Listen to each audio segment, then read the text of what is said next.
মিলিয়ে নিও তুমি। কথা দিলাম তোমাকে ছাড়া আর কাউকে ভালোবাসবো না আমি।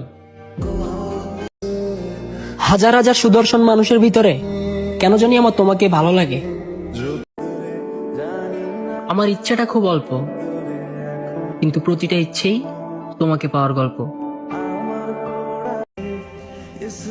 যাই হইছে, এবার অন্তত বাদ দি, ফিরে আসো, এখন অসম্ভব ভালোবাসি। ভাগ্যিস জন্ম একবার, না হয় প্রতি জন্মেই তোমাকে ভালোবাসতাম আর কষ্ট পেতাম। থাকার হলে থেকে যেও, সাকসেস তো পরেও হওয়া যাবে, আগে না হয় খারাপ সময় সঙ্গ দিও। হোফ, আমি তো এই বয়সে হাঁপিয়ে গেছি, আর উনি কিভাবে 50 বছর বয়সে বলে আমি এখনো ভালো আছি। আমার খেয়ে দিয়ে আর কাজ নেই, শুধু কাজ হচ্ছে তোমাকে পাহারা দেওয়ার।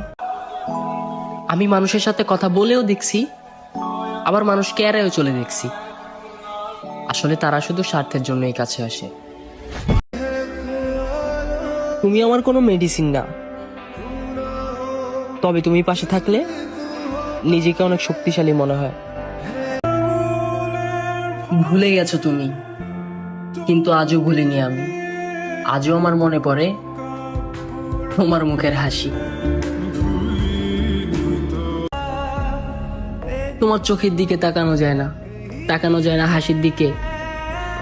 তাকাইলেই মায়া পড়তে বাধ্য হই আমি, সামলাইতে পারি না নিজেকে। আমাকে তো তোমার ভালোই লাগে না, আর যাই হোক, পছন্দে না থাকা মানুষটাকে তো আর ভালোবাসা যায় না। যদি হুট করে কোনো একদিন দেখা হয়ে যায়, তাহলে আমি যতই জোরাজুরি করি না কেন, তুমি আমার সাথে কথা বলিও না, কারণ আমি আবার নতুন করে তোমাকে ভালোবাসতে চাইবো, আর তুমি তো আমাকে ভালোই বাসবা না। আমাকে শুধু তোমার করে নাও, ইচ্ছে হলে রেখে দাও, না হয় তোমার হাতেই মেরে ফেলে দাও। শোনো, তোমাকে একটা কথা বলি, তুমি আর যাই করো, অন্তত কারো সাথে কথা বলিও না।